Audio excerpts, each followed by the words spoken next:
पीछे वाली क्लास में कौन था? लास्ट छोड़ी थी उसमें कोई था पांचों में से? तू था क्या? कहाँ तक पढ़ा था पढ़ने? कहाँ तक पढ़ा था? तू था ना?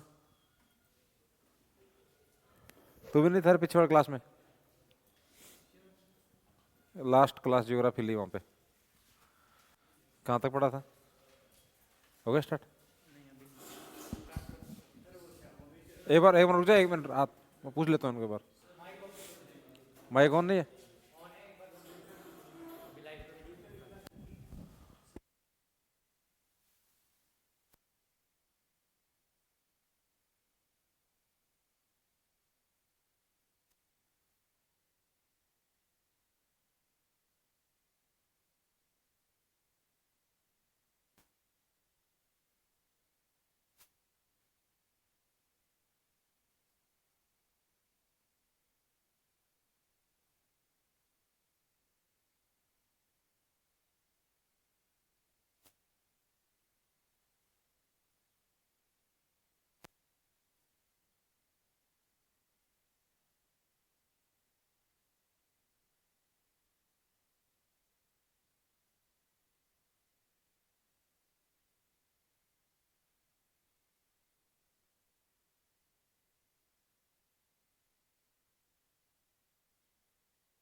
है ना। तो जलवायु वाला टॉपिक पढ़ रहे थे ना अपन, इसके अंदर थोड़ा सा रह गया था लास्ट के अंदर, फिर आज अपन इसके कुछ क्वेश्चन है वो सॉल्व करेंगे, ठीक है ना। तो देखो अपन पढ़ रहे थे, सबसे पहले हमने देखा था कि ऋतुएं कितने प्रकार की, 3 या 4, ऋतुएं कितनी है, 4, कितनी है, 4। सबसे पहले कौन सी है, ग्रीष्म ऋतु, सबसे पहले क्या है, उसके बाद 2 नंबर पे, इसके बाद देती है जस्ट वर्षा ऋतु, उसके जस्ट बाद में शीत शरद ऋतु, उसके बाद शीत ऋतु, ठीक है ना। अब बताओ ग्रीष्म ऋतु की अवधि बताओ, कब से कब तक है ग्रीष्म, है मध्य मार्च से, अरे यहाँ जम्मा ही है, कौन सा बोला था, मध्य दिसंबर कौन सा बोल रहे, मध्य दिसंबर में कौन सी गर्मी पड़े है, मध्य मार्च से मध्य जून, भाई याद करो इन चीजों, ऐसे मत करो, मध्य जून। फिर बाद में मध्य जून में जब ये खत्म हो गई, लगभग है ये मध्य जून का मतलब लगभग टाइम हो गया, ये नहीं एग्जैक्ट 15 जून को अचानक गर्मी खत्म हो गई, 16 तारीख को बारिश स्टार्ट हो गई, ये नहीं है, लगभग एवरेज टाइम, ठीक है ना। ये वर्षा ऋतु है, ये मध्य जून से मध्य सितंबर, मध्य सितंबर। उसके बाद में क्या है, शरद ऋतु, मध्य सितंबर से मध्य दिसंबर, और मध्य दिसंबर से मध्य मार्च, ठीक है ना। कई बार देखो प्रश्न सीधा ही पूछ लेता है मध्य दिसंबर से मध्य मार्च, कई बार सीधा ही पूछ लेगा कि बताओ वर्षा ऋतु के बाद कौन सी ऋतु आएगी, बस इस टाइप का प्रश्न आ जाएगा। तो ये क्रम आपको याद करना है, ये क्रम है ना, ये अच्छे से याद करना है, ये क्लियर बात। इसमें हमने सबसे पहले किसको पढ़ा था, ग्रीष्म ऋतु को। मेन मेन जो पॉइंट है ना वो आप याद करो कि ग्रीष्म ऋतु में हमने खास करके जिस चीज पे जोर दिया था वो था पूर्वी मानसून वर्षा, पूर्व मानसून है वर्षा। भाई इसमें मुख्य रूप से तो इसको ही पढ़ा था पढ़ने, पूर्व मानसून वर्षा को। और यहां पर हमने देखा था कि अलग अलग क्षेत्रों में इससे बारिश को अलग अलग नामों से जाना जाता है, नार्वेस्टर है, अमर वर्षा है, चेरी ब्लोसम है, ठीक है ना, पढ़े थे ना, चाय वर्षा है ना। तो ये नाम पढ़े थे पढ़ने। तो इसमें ग्रीष्म ऋतु में खास करके बात याद रखनी है। उसके बाद वर्षा ऋतु, तो वर्षा ऋतु के अंदर हमने जो 2 शाखाएं पढ़ी थी ना, इसमें एक शब्द जो खास है ना वो ये है दक्षिणी पश्चिमी मानसून, कि भारत में अधिकतर जो वर्षा होती है वो किससे होती है, दक्षिणी पश्चिमी मानसून से होती है।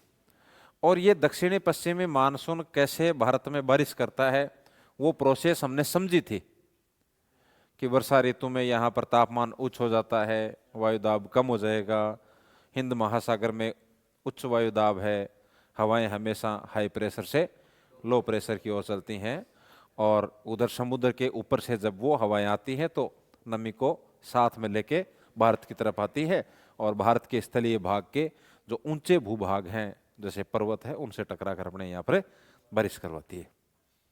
ये तो पढ़ा था। तो इसमें जिस चीज पे जोर देना है ना वो दक्षिणी पश्चिमी मानसून है। उसके बाद शरद ऋतु, शरद ऋतु है ना, शरद ऋतु, शरद ऋतु ये क्या है, शरद ऋतु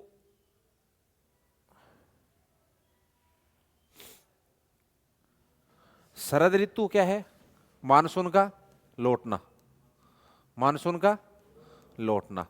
इसमें खास करके ये याद रखना कि भाई पहले मानसून आया, वर्षा ऋतु में तो मानसून आया और इसने यहां पर आके वर्षा करवा दी, और उसके जस्ट आगे वाली जो ऋतु है ना शरद ऋतु, शरद ऋतु में क्या होता है, शीत ऋतु से जस्ट पहले आती है और थोड़ा थोड़ा सर्दी का एहसास होने लग जाता है। और ये शरद ऋतु वाला जो काल है वो मानसून के लौटने का काल है। वर्षा ऋतु में इस मानसून से इस बारिश हो गई अपने यहाँ पे, और उसके बाद मानसून वापिस से लौट गया। तो ये मानसून का लौटने का काल है। इसमें दूसरा शब्द एक हमने देखा था, मानसून का निवर्तन। मानसून का निवर्तन, मानसून का निवर्तन और मानसून का लौटना ये दोनों एक ही हैं, ठीक है। और लौटते हुए मानसून से बारिश जहां होती है वो कहां, तमिलनाडु में। ये फैक्टर ढंग से रट लेना, कहां पे, तमिलनाडु में। और लौटता हुआ जो मानसून उसका नाम क्या था, उत्तरी पूर्वी मानसून। तो मोटी मोटी चीज तो आपको यही याद करनी। अब आती है शीत ऋतु। शीत ऋतु का मतलब क्या है, ठंड पड़े भाई। अब शीत ऋतु ही है, शीत ऋतु का मतलब क्या है, ठंड पड़े। तो इसके अंदर देखो क्या क्या पढ़ना है अपने को। अगली जो 4 नंबर की ऋतु है वो है आपकी शीत ऋतु। तो एक तो वही आपको इसकी अवधि याद होनी चाहिए। इसकी अवधि क्या है बताओ, बोलो दे। हाँ, ये बार बार बोलोगे ना तो याद होंगी ये चीजें। मध्य दिसंबर से मध्य मार्च, मध्य मार्च इसके बीच की अवधि है ये। और इससे शीत ऋतु में भी अपने यहां पर बारिश होती है। और वो जो बारिश होती है वो देखो कैसे होती है, और उस बारिश का नाम क्या है। जैसे ये अपना भारत है, इधर यहाँ पे मैं सिर्फ एक बार उत्तरी भारत बना रहा हूं क्योंकि इसका संबंध उत्तरी भारत से ही है। इधर आप जब विश्व का मानचित्र देखोगे ना इस साइड में यहाँ पे, तो यहाँ एक बड़ा सा सागर है और उसका नाम है भूमध्य सागर। क्या नाम है, भूमध्य सागर। और इधर कुछ हवाएं चलती हैं जिनको बोलते हैं पछुआ जेट स्ट्रीम। क्या बोलते हैं, पछुआ जेट स्ट्रीम। ये समझो एक बार आप, पछुआ जेट स्ट्रीम। वैसे जेट स्ट्रीम 2 टाइप की है, पछुआ और पूर्वी, ठीक है ना। एक बार थोड़ा सा आप समझने के लिए आप इतना एक बार जितना आपके लेवल का वो याद कर लो आप। पछुआ जेट स्ट्रीम, पछुआ का मतलब होता है पश्चिमी। ये तो अपन बोलते ही है ना, पश्चिम को पच्छा, अपने लोकल लैंग्वेज में बोलते हैं इस हवा को, है ना। नहीं बोलते क्या, नहीं बोलते। पश्चिम की ओर से जो आती है उसको क्या बोलते हो, है नहीं, अपनी अपनी लैंग्वेज में अथुनी, पिछुआ ही बोल रहे हैं, है ना, पुछा। ये जो शब्द है ना ये पश्चिम की ओर से आती है। देखो ये दिशा कौन सी है, उत्तर। ये मतलब इधर से जो बारिश आएगी, वो सॉरी हवा आएगी ना, वो होगी पछुआ या पश्चिमी। क्योंकि मैंने आपको एक दिन पहले भी ये बताया था कि हवा का नाम हमेशा जिस दिशा से वो आ रही है ना, उसी दिशा से या उसी दिशा के आधार पर उसका नाम रखा जाता है। यदि उत्तर से आ रही है तो उत्तराद है वो, दक्षिण से आ रही है तो दिगनाद है वो। भाई लोकल लैंग्वेज में ये बोलते हैं अपन, ठीक है ना। तो ये भी तो अपन ने पढ़ा ही था ना, जैसे मैंने आपको ये बताया था। ये नहीं पढ़ा क्या अपन ने, कि ये जो हवा इधर जो पवने आ रही हैं दक्षिणी पश्चिमी, वो दक्षिण पश्चिम से आ रही हैं, इसलिए वो दक्षिणी पश्चिमी हवाएं हैं। और जब वो नमी के रूप में आ रही हैं तो हमने उसको बोल दिया दक्षिणी पश्चिमी मानसून। ये जो नीचे हमने पढ़ा है यहाँ पर, ये देखो ये उत्तर पूर्व से जा रही हैं, तो दिशा इनकी जहां से ये आ रही हैं अपनी तरफ, वो उत्तर पूर्वी है, इसलिए ये उत्तर पूर्वी हो गई। तो ये आपकी पश्चिमी जेट स्ट्रीम है या पछुआ जेट स्ट्रीम है। ये हवाएं हमेशा चलती रहती हैं लगभग 20 डिग्री उत्तरी अक्षांश के ऊपर। लेकिन जब अपने यहाँ कर्क रेखा के ऊपर सूर्य सीधा चमकता है, बताओ कर्क रेखा, ये तो मैंने बता दिया। कर्क रेखा के ऊपर सूर्य की सीधी किरणें कब पड़ती हैं, 21 जून को। क्योंकि अपने लिए सबसे बड़ा दिन ही कौन सा है, 21 जून। और हमने उसको पढ़ा है कि 21 जून इसलिए बड़ा है, 21 जून को सबसे बड़ा दिन इसलिए है क्योंकि सूर्य की सीधी किरण 21 जून को कर्क रेखा पर पड़ती है। और अपने सबसे नजदीक कर्क रेखा ही है जहां सूर्य की सीधी किरण गिरती है। इसलिए अपने यहां पर भारत में सबसे बड़ा दिन कौन सा है, 21 जून। ये दक्षिणी गोलार्ध के लिए नहीं है, चलो वो तो बात पीछे हो गई अपनी। जब वो यहां सूरज होगा ना, तब ये जो इधर से हवाएं आ रही है ना, वो थोड़ी ऊपर चली जाएंगी, वो ये ठंडी हवाएं होती हैं ये। लेकिन जब सूरज नीचे चला जाएगा ना मकर रेखा के आसपास, तो ये हवाएं नीचे से भी बहने लग जाती हैं। इसलिए ये जब हवाएं इधर से बहती हैं तो ये आपका एक समुद्री इलाका है, सागरीय इलाका है, यहां पानी है, और ये जब हवाएं इसके ऊपर से बहेंगी तो यहां से नमी ग्रहण करेंगी ये, क्योंकि हमने मानसून के अंदर पढ़ा है कि दक्षिणी पश्चिमी मानसून आ रहा ना, तो वो फिर बाद में हिंद महासागर से, अरब सागर से, बंगाल की खाड़ी से नमी इकट्ठी कर लेता है और फिर वो अपने भारत में स्थलीय भाग से किसी पर्वतीय भूभाग से टकरा के बारिश करवाता है। फिर हमने पढ़ा है उत्तरी पूर्वी मानसून जो गया था उसने तमिलनाडु में बारिश क्यों करवाई और कहीं नहीं करवाई? क्योंकि उसने बंगाल की खाड़ी से नमी ग्रहण कर ली। अब उससे पहले हालांकि उसकी शुरुआत इधर मरुस्थल से हुई, लेकिन मरुस्थल से कहां से नमी ग्रहण करेगा वो? फिर वो उत्तर प्रदेश, बिहार, उधर से जाके बंगाल की खाड़ी में जाके वो नमी ग्रहण करता, तब जाके वो तमिलनाडु में बारिश करवाता है। इसलिए ये जो हवाएं चलेंगी ना, वो इस अरब सागर से क्या कर लेंगी? नमी ग्रहण कर लेंगी, इसके ऊपर से निकलेंगी तो नीचे से जो नमी आ रही है ऊपर वो इसके साथ चली जाएंगी, और हवाओं की दिशा ये है तो वो नमी इसके साथ साथ इधर चली जाएगी। और ये जो पश्चिमी जेट स्ट्रीम है ये इधर अपने यहां भारत की ओर बढ़ेंगी, इधर इस तरह से पाकिस्तान के ऊपर से, इधर से, और यहां इधर अपना ये अपना राजस्थान है, पश्चिमी राजस्थान है, पंजाब है, हरियाणा है, यूपी, यहां तक आते आते ये कमजोर पड़ जाएंगे, तो आगे तो ये बारिश नहीं करवा पाएंगे। क्यों? इसका कारण है कि भाई यहां से नमी ग्रहण की तो पहले स्थल भाग और आ गया पाकिस्तान जैसे देशों का, फिर बाद में इतना बड़ा भूभाग है नहीं, इतना बड़ा जलीय भाग है नहीं ये, इसलिए नमी की मात्रा इसमें पहले से ही कम होती है, तो ये थोड़ी बारिश करवाता है इधर। तो इसको बोलते हैं पश्चिमी जेट स्ट्रीम, पश्चिमी जेट स्ट्रीम। और इस पश्चिमी जेट स्ट्रीम से अपने जो बारिश होती है वो कब होती है? शीत ऋतु में। समझे बात? नहीं समझे? अब शीत ऋतु में क्या होती है? तो मैंने बता दिया आपको कि सूरज नीचे चला गया, ये तो पवनें थोड़ी हिमालय के दक्षिण में बहने लग जाती हैं, तो इधर से नमी ग्रहण करके अपने यहाँ जो ये पश्चिमी राजस्थान है, पंजाब, हरियाणा, थोड़ा बहुत यूपी का बेल्ट है, यहाँ ये बारिश से करवाता है, और इसी बारिश को बोलते हैं मावठ। क्या बोलते हैं? मावठ। अभी थोड़े दिन पहले जो अपने यहाँ बारिश हुई है वो मावठ ही थी वो। हाँ, तो इसके प्रश्न क्या बनेंगे? इसका पहला प्रश्न तो ये बनेगा कि मावठ की जो बारिश होती है वो कौन सी ऋतु में होती है? शीत ऋतु में। इसकी 3 या 4 लाइन है, और उन सभी 3 या 4 लाइनों से प्रश्न बनेगा। दूसरी कि ये जो शीतकाल में बारिश होती है ये किससे होती है? पश्चिमी जेट स्ट्रीम से। या फिर ये नमी कहां से ग्रहण करती है? भूमध्य सागरीय। तो आप इसको बोल सकते हो भूमध्य पश्चिमी जेट स्ट्रीम से। ये मावठ है, ये मावठ कौन सी फसल के लिए लाभदायक है? तो वो तो इस टाइम जो फसल बो रखी है उसके लिए लाभदायक है, और अभी जो फसल बो रखी है वो कौन सी है? रब्बी की फसल। रब्बी की, गेहूं सरसों मत बोलो, रब्बी की फसल। क्या? रब्बी की फसल। और याद करो जब हमने रब्बी की फसल पढ़ी तब ये बात लिखी नहीं लिखी कि रब्बी की फसल के लिए कौन सी बारिश लाभदायक है? मावठ। इसलिए मावठ को कहते हैं गोल्डन ड्रॉप। क्या कहते हैं? गोल्डन ड्रॉप, मतलब सोने की बूंद। और एक किसान के लिए सोने की बूंद ही है इस टाइम यदि बारिश हो जाए।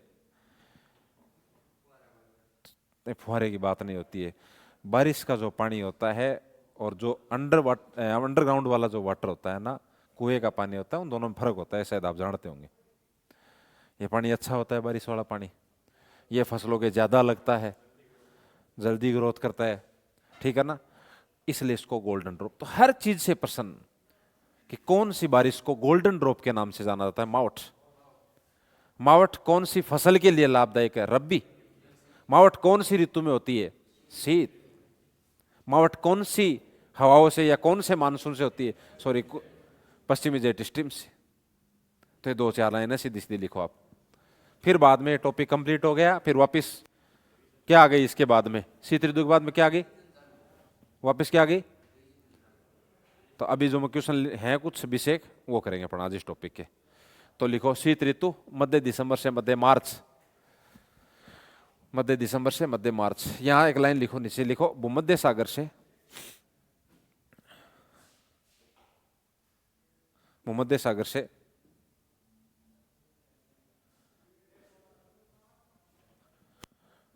पश्चिमी जेट स्ट्रीम,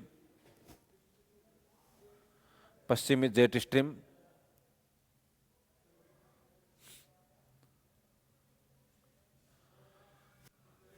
नमी ग्रहण कर, नमी ग्रहण कर शीत ऋतु में, शीत ऋतु में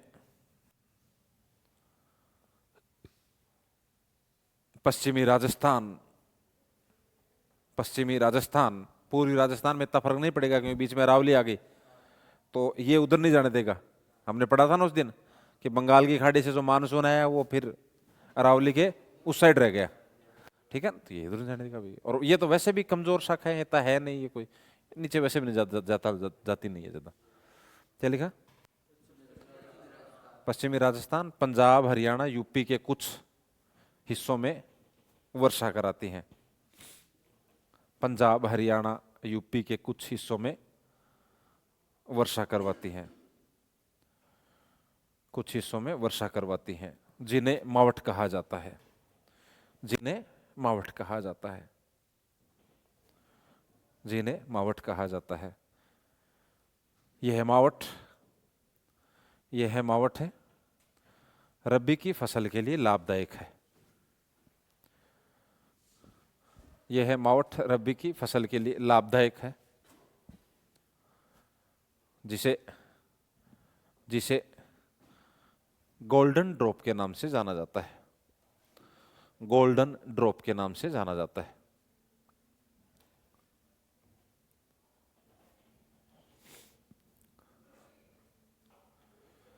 गोल्डन ड्रॉप के नाम से जाना जाता है।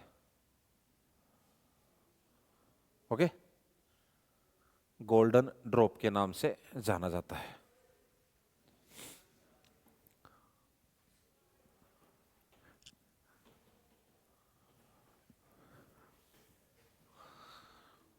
बड़े ध्यान से प्रश्न को पढ़ना है, समझना है।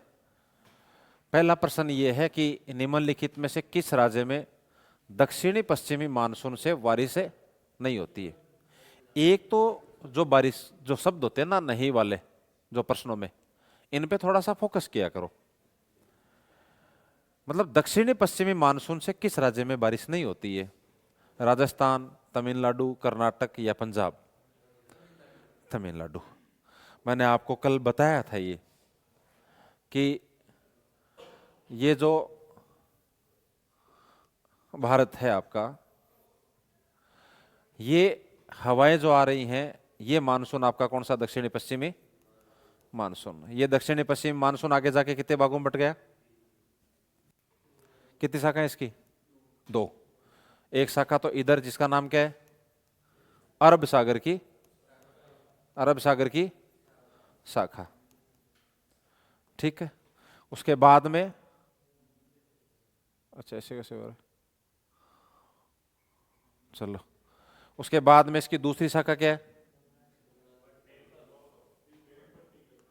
दूसरी शाखा इसकी क्या है? बंगाल की खाड़ी की शाखा, बंगाल की खाड़ी की शाखा। ये पीछे वाली बातें याद होनी चाहिए भाई, खाड़ी शाखा, ठीक है। तो मैंने आपको बताया कि ये जो तमिलनाडु वाला इलाका है, यहां इससे बारिश नहीं होती है। यहां बारिश किससे होती है? उत्तरी पूर्वी मानसून से। या तो आप ये बोलोगे उत्तरी पूर्वी मानसून से, हाँ, या फिर लौटते हुए मानसून से, लौटते हुए मानसून से। तो ये आपका उत्तर होगा तमिलनाडु। क्लियर? अभी समझा हुआ है, ये ज्यादा याद करने की आवश्यकता थी नहीं इसके अंदर, है ना। आगे वाला प्रश्न देखो। तमिलनाडु में शरदकालीन वर्षा ऋतु अधिकांशतः जिन कारणों से होती है वह है पश्चिमी विक्षोभ, दक्षिणी पश्चिमी मानसून, उत्तर पूर्वी मानसून और दक्षिणी पूर्वी मानसून। पूर्वी मानसून अभी देखा है पढ़ने। अब देखो थोड़ा समझो इसको। ये शब्द देखो एक बार आप, क्या लिखा हुआ है? शरदकालीन। मैंने क्या कहा? शरद ऋतु का जो काल है वो मानसून के लौटने का काल है। तो इसने शरदकालीन वर्षा बोल दी ना, तो शरदकालीन वर्षा का मतलब ही क्या है? मानसून का लौटना। तो ये जो मानसून है, जो बारिश होती है, वो उत्तरी पूर्वी मानसून। मतलब ढंग से वापिस मैं रिपीट कर रहा हूं कि एक मानसून तो हो गया आपका दक्षिणी पश्चिमी मानसून, और दूसरा मानसून कौन सा है आपका? उत्तरी पूर्वी मानसून। ठीक है ना? अपने भारत के अंदर सर्वाधिक जो बारिश होती है वो किससे होती है? दक्षिणी पश्चिमी मानसून से। इससे लगभग 75% ये मानसून ही कवर करता है। 10-1% है वो आपके इधर है पूर्व मानसून जो वर्षा होती है, जैसे हमने पढ़ा था ना ग्रीष्म काल में, नॉर्वेस्टर, चाय वर्षा, अमर वर्षा। जो मानसून से पहले बारिश होती है, पूर्व मानसून की बारिश 10% उससे हो जाती है। थोड़ी बहुत बारिश अपने उत्तरी पूर्वी मानसून यानी लौटते हुए मानसून से तमिलनाडु वाले बेल्ट में हो जाती है। कुछ बारिश अपने माउट के टाइम पश्चिमी जेट स्ट्रीमों से हो जाती है। लेकिन 100% में से 75% बारिश तो इस मानसून से होती है, जो अपने मानसून काल में बारिश होती है ना, वो बारिश। तो यदि आपको सीधा सीधा प्रश्न ये पूछ लेना कि भारत के अंदर सर्वाधिक बारिश कौन से मानसून से होती है, तो आपका जवाब क्या होगा? दक्षिणी पश्चिमी मानसून। ठीक है ना? तो ये याद रखना भाई, ये बहुत इंपॉर्टेंट है, इसलिए ये कंटिन्यू 2 प्रश्न मैंने डाल दिए यहां पे। आगे देखो आप, दक्षिणी पश्चिमी मानसून निम्नलिखित में से किस प्रदेश में सबसे पहले प्रवेश करता है? तमिलनाडु, महाराष्ट्र, गोवा, केरल? केरल, कल ही बताया मैंने आपको केरल। कि वैसे तो सबसे पहले मानसून से बारिश कहां होती है। अब बात वही है, आप मानसून मत बोलो, आप 2-4 बार आप ऐसे बोलोगे ना दक्षिणी पश्चिमी मानसून, आप मानसून मत बोलो, आप बोलो दक्षिणी पश्चिमी मानसून। तो ये चीज याद हो गई ना पीछे वाली आपके, दक्षिणी पश्चिमी मानसून बोलो आप। और दक्षिणी पश्चिमी मानसून से सबसे पहले जो वर्षा होती है वो होती है अंडमान निकोबार द्वीप समूह में। आया याद? आया क्या? बताई थी ना मैंने बात, अंडमान निकोबार द्वीप समूह में। लेकिन यदि यही वर्षा आपको भारत की मुख्य भूमि से संबंधित प्रश्न पूछ ले, तो आपका जवाब क्या होगा? केरल। हालांकि ऊपर आपके मुख्य भूमि नहीं दे रखा है, लेकिन नीचे ऑप्शन में भी तो अंडमान निकोबार नहीं दे रखा है, इसलिए आपका जवाब क्या होगा? केरल। और ये भी आपको मैंने बताया था कि 1 से 5 जून यहां केरल के अंदर मानसून के प्रवेश की तिथि है, 1 से 5 जून। असम, पश्चिम बंगाल, ओडिशा, आजकल ये नाम ओडिशा हो गया है, ओडिशा, ये राज्यों में मानसून पूर्व, सुनो ध्यान से, ये शब्द क्या है? मानसून पूर्व आने वाली तड़ित झंझाएं निम्न में से किस नाम से जानी जाती है? नॉर्वेस्टर है, नॉर ईस्टर्स है, ईस्ट वेस्टर्स है, साउथ ईस्टर्स है, क्या होगा? नॉर्वेस्टर्स। इसमें मैंने आपको ये बताया था कि जो आपका ये पूर्वी भारत है, पूर्वी भारत में जो पूर्व मानसून की वर्षा है उसे हम क्या कहते हैं? क्या कहते हैं? नॉर्वेस्टर। पश्चिम बंगाल, ओडिशा, असम, झारखंड, छत्तीसगढ़, ये जो बेल्ट है यहां जो बारिश होती है वो क्या है? नॉर्वेस्टर। आप जब भी याद करो ना पूर्व मानसून वर्षा, आपके दिमाग में जैसे ही पूर्व मानसून वर्षा है तो आपके सामने वो 4-5 नाम आ जाना चाहिए। नॉर्वेस्टर, चाय वर्षा, अमर वर्षा, चेरी ब्लोज्म, ये नाम आपके सामने आने चाहिए। बस यही है मेन, पूरा टॉपिक है, टॉपिक बड़ा है, आज अपनी तीसरी क्लास है, लेकिन मैंने ये कहा कि लास्ट में इस टॉपिक को यदि आप पढ़ोगे तो सिर्फ एक ही पेज में पढ़ोगे। समझ गए?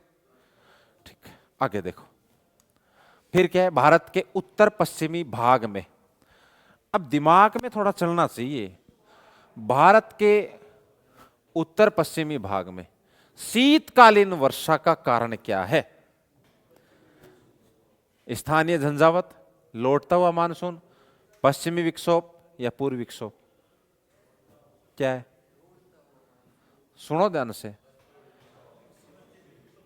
है पश्चिमी विक्षोभ, अभी तो बताया थोड़ी देर पहले। अरे बारिश कौन से टाइम हो रही है? तो शीतकाल में तो यहां बारिश सिर्फ एक ही होती है, किससे? पश्चिमी विक्षोभ से, जिसको आप क्या बोलते हो? मावट। वो मध्य सागर से उठकर आने वाले, ठीक है ना।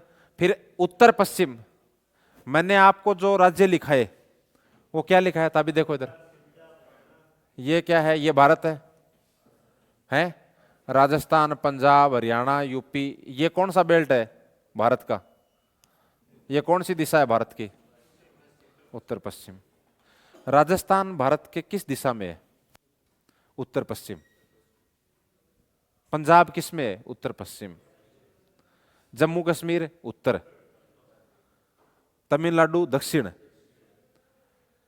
ठीक है ना। ये दिशा का ज्ञान, अब दिशा का टॉपिक अलग थोड़ी होता है कोई, वो तो रीजनिंग में होता है, इसमें थोड़ी होता है, इसमें नहीं होता है। तो दिशा का प्रश्न यदि ज्योग्राफी में टॉपिक से बनेगा तो वो तो सबके अंदर ही आएगा ना, इस तरह से, है ना। उत्तर पश्चिम भारत आपके दिमाग में आया तो आपके दिमाग में जाना चाहिए कि उत्तर पश्चिम भारत किधर है। अगला बोले उत्तर पूर्व भारत, तो आपके दिमाग में जाना चाहिए कि उत्तर पूर्व भारत तो इधर वाला है, पूर्वोत्तर भारत, मध्य भारत, दक्षिणी भारत, ठीक है ना। ये थोड़ा सा इस पे फोकस रखा करो तो ये प्रश्न आराम से हो सकता है। दो चीजों से हो रहा है, दो इसने हिंट दो दे दिए यहां पे। एक तो शीतकालीन बारिश, तो शीतकाल में तो बारिश सिर्फ एक ही होती है, पश्चिमी विक्षोभ से। और दूसरे अगला ये भी कह दिया कि उत्तर पश्चिम भाग में, ठीक। आगे देखो, भारत वर्ष में सर्वाधिक वर्षा होती है किस क्षेत्र में? अब सुनो ध्यान से, यह है प्रश्न कि सबसे ज्यादा बारिश पश्चिमी घाट, हिमालय क्षेत्र, मेघालय, मध्य प्रदेश, बिहार, उत्तर प्रदेश, हरियाणा, पंजाब, आंध्र प्रदेश और विदर्भ। A option. अरे मेघालय का कौन सा स्थान जो विश्व में सर्वाधिक वर्षा वाला स्थान है? मासिन। मेघालय का एक स्थान और कौन सा? चेरापूंजी। याद करो पश्चिमी घाट, मैंने आपको यह बताया था कि यहां है पश्चिमी घाट, और जब अरब सागर की शाखा आती है इससे टकराती है, इस बेल्ट में खूब बारिश होती है।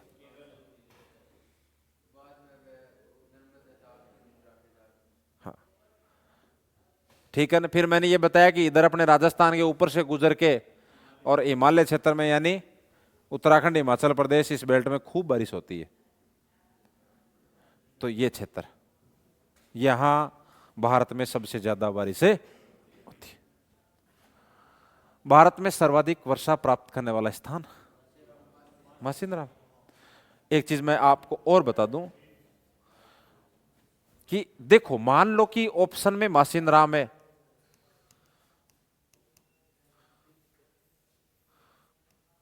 अच्छी बात है। बाई चांस मासिन राम ऑप्शन में ना हो तो आप जवाब क्या होगा आपका? चेरापूंजी। वहां छोड़ के मत आना, ठीक है ना। हाँ, दोनों में से तो मासिन राम, मासिन राम नहीं है तो चेरापूंजी करके आना है। फिर वो नहीं होना चाहिए, ये तो बताया ही नहीं था, नहीं सर्वाधिक तो ये बताया था, गलत दे दिया इसमें, है ना। ध्यान रखो, यदि प्रश्न गलत दे दिया तो वो तो डिलीट होना वैसे भी, है ना। तो उसमें तो फिर किंतु परंतु है ही नहीं ना। आप ये सोचोगे कि नहीं ये तो छपके गलत आ गया है तो छोड़ दो इसको, तो छपके यदि वास्तव में गलत आ गया ना तो वो तो डिलीट हो गया, तो भी आपके कोई नुकसान तो होने वाला है नहीं। और छपके गलत नहीं है तो नुकसान हो जाए, है ना। हाँ, तो ये ध्यान रखना है।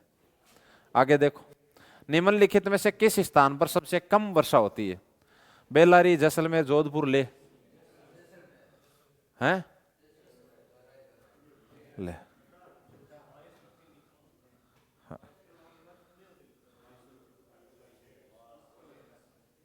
और मैंने आपको बताया था कि ले कौन सी नदी के किनारे है? सिंधु नदी के किनारे। लेक किसके किनारे है? तो किसी नदी के किनारे होने से बारिश थोड़ी होती है, वो तो पानी नीचे है ना, वो तो बारिश ऊपर से होगी, मानसून के रूप से बारिश आएगी। तो यहाँ पे जो पर्वतमालाएं हैं जास्कर और लद्दाख, उनके बीच में स्थित है एकदम।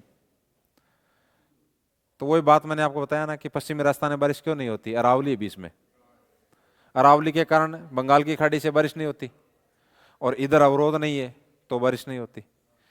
तो ये ध्यान रखना, जैसलमेर मत करना। आंसर क्या होगा? ले। सर्वाधिक वर्षा वाला स्थान तो मासिनराम, सबसे कम वर्षा वाला स्थान है ले। आगे चलो। भारत का, ये प्रश्न सोचने वाला है, भारत का अधिकांश भाग कर्क रेखा के उत्तर में स्थित है। सुनो ध्यान से, ये लाइन समझे नहीं समझे? अरे तुम ध्यान नहीं दे रहे, पीछे वाले थे, देखे है यहाँ बैठे गए, हाँ बस इन्हें देखता होगा तो क्या 6 बजने वाला है। सुनो इधर, भारत का अधिकांश भाग कर्क रेखा के उत्तर में स्थित है, पर इसे एक उष्णकटिबंधीय देश कहते हैं। क्यों कहते हैं? कि कर्क रेखा भारत के मध्य से गुजरती है, इसलिए थोड़ी कहते हैं। भारत के निवासी उष्णकटिबंध से आए हैं, जनसंख्या का अधिक घनीकरण उष्णकटिबंधीय भाग में है, देश की जलवायु का निर्धारण उष्णकटिबंधीय मानसून से होता है। हाँ, सही क्यों है? सुनो इधर, मैंने आपको एक चीज ये बताई थी कि ये जो भारत है, ये मान लीजिए भारत है, और इस भारत के बीच से कर्क रेखा गुजरती है, लगभग यहां से कर्क रेखा। फिर मैंने शुरू में जब आपको पढ़ाया था तो मैंने आपको यह बताया था कि कर्क रेखा के नीचे नीचे यहां पे है भूमध्य रेखा। क्या है? भूमध्य रेखा। भूमध्य रेखा के और कर्क रेखा के बीच का जो कटिबंध है वो क्या कहलाता है? हैं? क्या कहलाता है? उष्ण कटिबंध। नहीं याद आया? उष्ण का मतलब क्या होता है? गर्म। उष्ण का मतलब क्या है? गर्म। क्योंकि यहां सूर्य की अधिकतम सीधी किरण पड़ती है, इसलिए यहां गर्मी ज्यादा पड़ेगी, इसलिए इस कटिबंध को क्या कहते हैं? उष्ण कटिबंध। फिर मैंने आपको यह बताया था, यह डायग्राम वापस मैं समझा रहा हूं, देखो इधर, यह आपकी 0 डिग्री अक्षांश रेखा या भूमध्य रेखा है, ठीक है। यह आपकी कर्क रेखा है, 23.5 डिग्री उत्तरी अक्षांश रेखा। नीचे वाली बार छोड़ दो आप। यह आपकी 66.5 डिग्री उत्तरी अक्षांश रेखा, और यह आपका 90 डिग्री उत्तरी अक्षांश। ये जो कटिबंध है, कौन सा? ये वाला, इसका नाम क्या है? उष्ण कटिबंध। क्या है? उष्ण कटिबंध, ठीक है। ये कटिबंध कौन सा है? शीतोष्ण। और ये कटिबंध कौन सा है? शीत। भाई यहां ठंड पड़ती है ना? भाई उत्तरी ध्रुव है, दक्षिणी ध्रुव तो वैसे हैं जहां पर 6 महीने दिन 6 महीने रात होती है, ठीक है ना? तो ये शीत कटिबंध है ये। तो अब यहां से जब कर्क रेखा गुजर रही है तो इस हिसाब से आप देखो एक बार, आप इस हिसाब से ये बेल्ट किस में आएगा? उष्ण कटिबंध में आएगा। ये किस में आएगा? शीतोष्ण। भाई कर्क रेखा के ऊपर 23.5 डिग्री उत्तरी अक्षांश रेखा के ऊपर यहां पर ये तो शीतोष्ण में आएगा, तो ये किस में आएगा? शीतोष्ण कटिबंध। लेकिन ये कब है? ये जब है जब पूरा का पूरा धरातल है समतल, कोई अवरोध नहीं है, समतल है, तब यहां तो खूब गर्मी पड़ेगी इस बेल्ट में, ऊपर खूब ठंड पड़ेगी, और बीच में दोनों का मिक्स, तो शीत प्लस उष्ण यानी शीतोष्ण, है ना? अब आधे भारत, जो नीचे वाला भारत है वो तो उष्ण कटिबंध में आए, और ऊपर वाला जो उत्तरी भारत है वो शीतोष्ण कटिबंध में आए। भाई नॉर्मली तो यही हो, लेकिन मैंने आपको ये लिखाया था, पहली लाइन तो मैंने आपको यही लिखाई थी कि इस हिसाब से दक्षिणी भारत उष्ण कटिबंध में और उत्तरी भारत है शीतोष्ण कटिबंध में। लेकिन यहां उत्तरी भारत के अंदर यहां जो पर्वत है,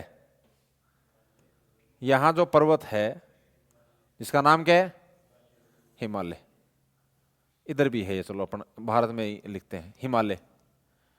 और इससे हिमालय के कारण ऊपर से आने वाली ठंडी हवाएं, साइबेरिया से आने वाली ठंडी हवाएं, और यहां पर जितना ठंडा रख सके उतना नहीं रख पाएंगे, क्योंकि बीच के अंदर क्या आ गया, ये हिमालय आ गया।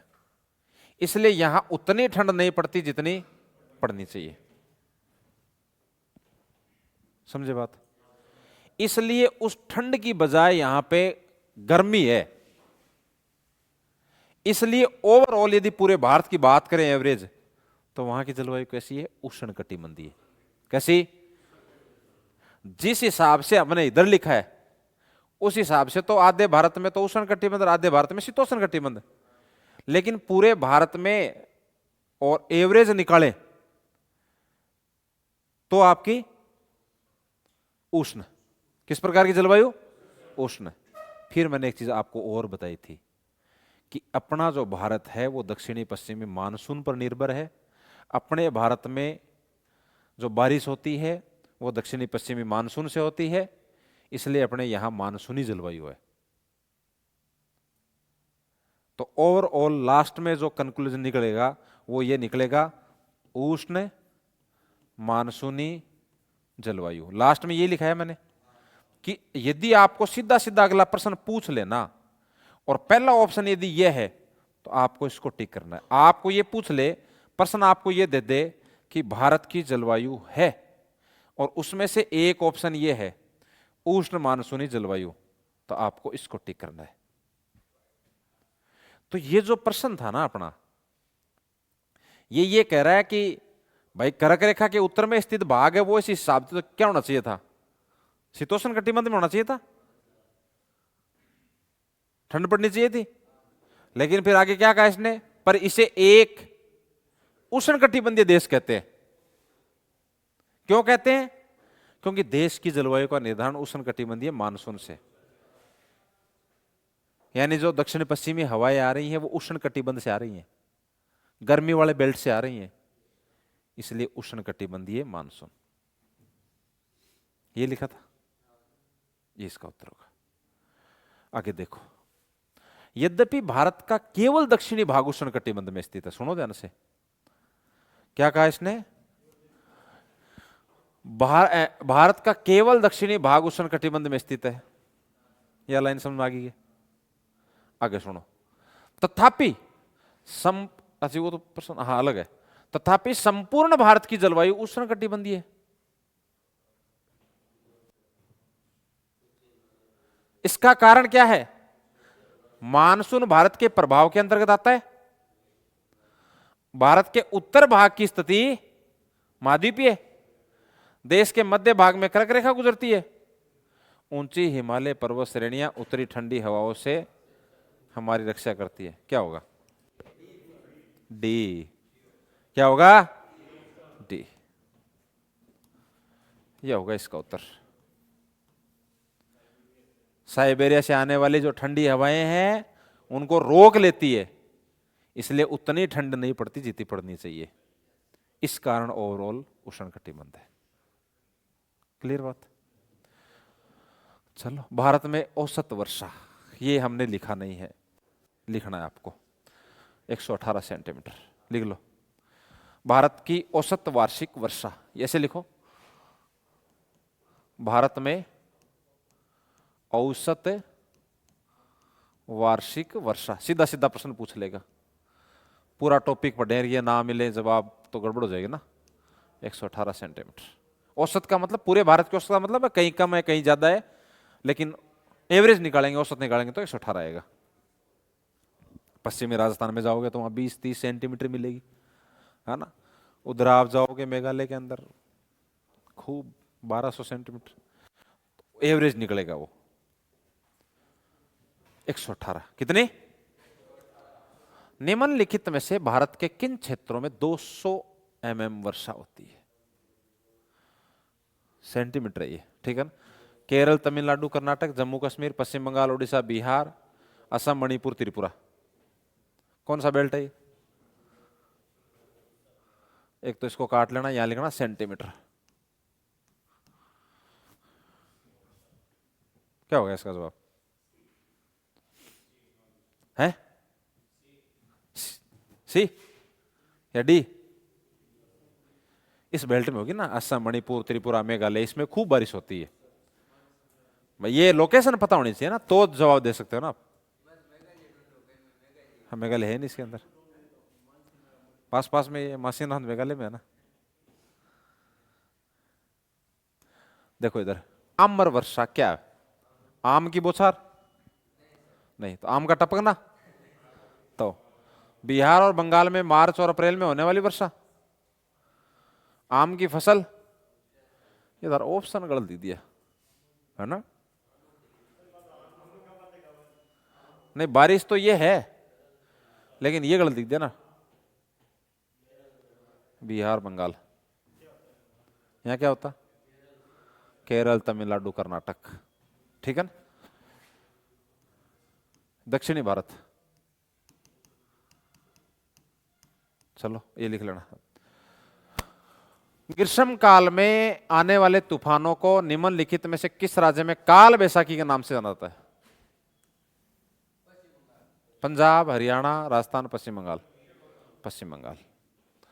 मानसून पूर्व की जो बारिश है पश्चिम बंगाल में, उसको किस नाम से जानते हैं? काल बैसाखी। बैसाख महीने में होने वाली बारिश। विश्व में सर्वाधिक वर्षा मासिनराम में होती है, क्यों होती है, क्या कारण है? पहाड़ियों का कीपाकार आकृति में होना, वहां सदा निम्न दाब का बना रहना, वहां सदा उच्च दाब का बना रहना, वहां काफी सघन वनस्पति।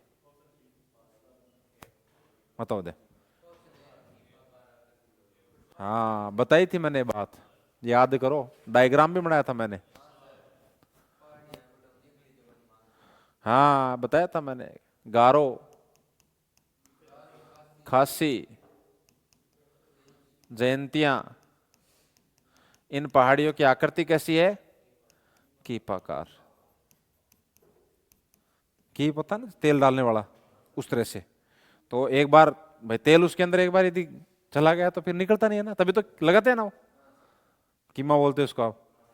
तो सेम उसी टाइप की वो पहाड़ी है। तो उनके अंदर जैसे ही मानसून की हवा, आगे से वो पहाड़ियां ऊंची है, तो मानसून किधर निकल ही नहीं पाएगा, वहीं टकरा के वहीं बारिश कराएगा बार बार। तो ये कारण है कि पहाड़ियों की आकृति कैसी है? कीपाकार है, तो यहां बारिश क्या होती है? सर्वाधिक होती है। दक्षिणी पश्चिमी मानसून से संपूर्ण भारत में कुल कितने प्रतिशत? बताओ। ये बता दिया मैंने आपको, ये लिखना चाहो तो लिख लेना उधर, जहां दक्षिणी पश्चिम मानसून लिखा ना, वहां ये लाइन लिख लो आप, दक्षिणी पश्चिम मानसून निकालो आप वर्षा ऋतु में। और वहां लिखा था ना शायद, भारत में सर्वाधिक वर्षा लिखा था क्या? भारत में सर्वाधिक वर्षा दक्षिणी पश्चिम मानसून से होती है। नहीं लिखा तो लास्ट में लिख लो ये लाइन, लास्ट में ये लाइन लिख लो, उधर लिखा है वैसे, ढूंढोगे अब टाइम लगेगा। भारत में सर्वाधिक वर्षा दक्षिणी पश्चिमी मानसून से होती है। लिखेटी नहीं होती है, ब्रैकेट में लिख लेना 75%। मतलब कुल जो बारिश 100% यदि है तो उसमें से 75% तो अकेले इसे दक्षिणी पश्चिमी मानसून से।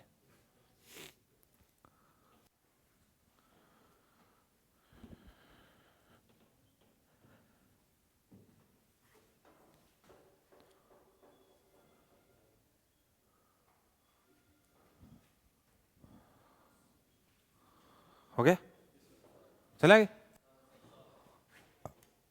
मानसून निवर्तन से सबसे अधिक वर्षा कहां होती है? मुंबई, दिल्ली, चेन्नई, कोलकाता। चेन्नई। चेन्नई किसकी राजधानी है? तमिलनाडु की। अरे भारत लौटते हुए मानसून से तो बारिश तमिलनाडु में होती है ना, तो आंसर क्या होगा? मैंने एक शब्द ये लिखाया था, याद हो तो आपको।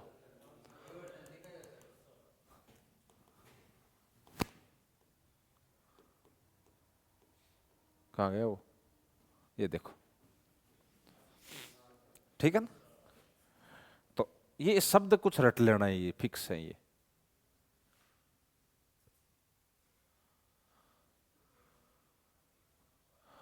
भारत के पश्चिमी तटों में ग्रीष्म में अति उच्च वर्षा मुख्यतः किसके कारण होती है? पश्चिमी तटों में बारिश कौन से टाइम? देखो एक चीज आपको और बताऊं मैं आपको, सुनो मेरी बात ध्यान से, कि जो अपने बारिश होती है ना, कौन सी? दक्षिणी पश्चिमी मानसून वाली, वो एग्जैक्टली होती तो ग्रीष्म काल में ही है। वो उस टाइम गर्मी नहीं पड़ती है क्या? काल तो वो ग्रीष्म काल ही है वो। लेकिन इस वर्षा के कारण हमने इसको क्या बना दी? वर्षा ऋतु बना दी। तो अब दिमाग में ये मत लगाना कि ग्रीष्म नहीं, ये तो वर्षा होना चाहिए था ऋतु के हिसाब से, क्योंकि आपको ग्रीष्म में तो पूर्व मानसून की बारिश होती है। नहीं, ग्रीष्म में पूर्व मानसून की होती है, ग्रीष्म में ही। काल तो दो ही हैं, ग्रीष्म और शीत। ग्रीष्म काल में ही पूर्व मानसून की बारिश हो रही है, ग्रीष्म काल में ही मानसून वाली हो रही है, दक्षिण पश्चिम मानसून वाली हो रही है। लेकिन वो मुख्य रूप से बारिश हो रही है, इसलिए हमने उसको क्या बोल दिया? वर्षा ऋतु बोल दिया। शरद ऋतु शीत ऋतु का ही तो भाग है। तो ये चीज ध्यान रखना, ये शब्द ऐसे आ जाए तो कंफ्यूज मत होना। उष्ण कटिबंधीय अवस्थिति, समुद्र के निकट होना, पश्चिमी घाट, हिमालय। शाबाश, पश्चिमी घाट। ओ भाई पढ़े है ना? तू तो है ना? पश्चिमी घाट, ये सिर्फ समझने वाला टॉपिक था। देखो इधर, ये पश्चिमी घाट यहां है और यहां क्या है? हिमालय। मारे फेड़, पश्चिमी तट है, ये पश्चिमी तट है। इस पश्चिमी तट में बारिश ज्यादा होने का कारण पश्चिमी घाट है। नहीं याद है? इधर से ये अरब सागर के शाखा आई और पश्चिमी घाट से टकराई, टकरा के इस बेल्ट में तो खूब बारिश करवाई, लेकिन इधर बारिश नहीं करवा पाई। ये नहीं बताया मैंने आपको? तो इसका कारण पश्चिमी घाट है। इसका उत्तर आगे देखो। अक्टूबर और नवंबर में के महीनों में कहां अधिक बारिश होती है? मालवा का पठा, छोटा नागपुर का पठा, पूर्वी पहाड़ियां, कोरोमंडल तट। कोरोमंडल तट। ये चीज भी मैंने आपको बताई थी कि यदि तमिलनाडु, पहला ऑप्शन यदि तमिलनाडु मिले तो तमिलनाडु। तमिलनाडु तो कब देगा अगला? जब किसी राज्य का नाम देगा। ऑप्शन में 4 राज्यों के नाम देगा तो तमिलनाडु देगा, लेकिन वहां की भौगोलिक स्थिति का नाम देगा।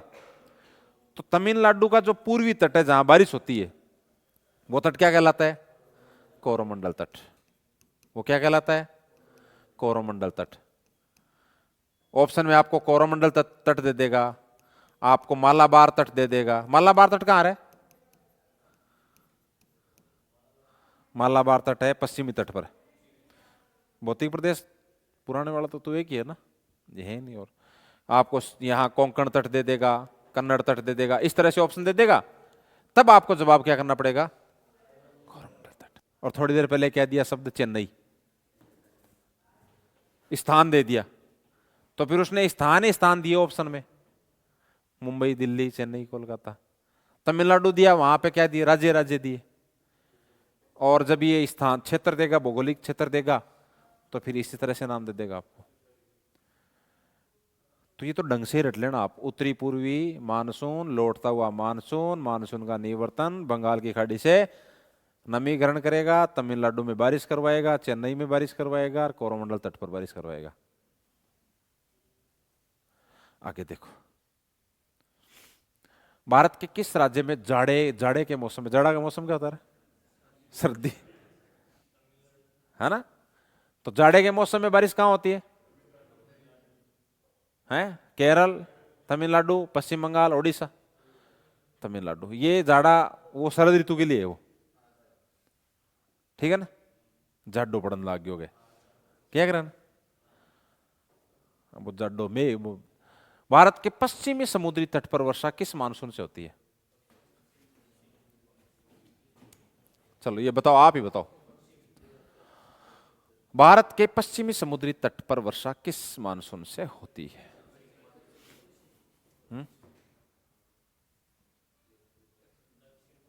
दक्षिण पश्चिम मानसून से। अरे थोड़ी देर पहले तो बताए। ये ले पश्चिमी तट पे बारिश, दक्षिण पश्चिम मानसून से है। और है के लास्ट है, मानसून किस भाषा का शब्द है? अरबी। ये लिख लो, लिखो, मानसून अरबी भाषा का शब्द है। ये लो, जलवायु टॉपिक कंप्लीट है। तैयार है ना एकदम? है टेस्ट में दे दें आपके। अब लेसे आप टॉपिक जनगणना और टॉपिक लेसे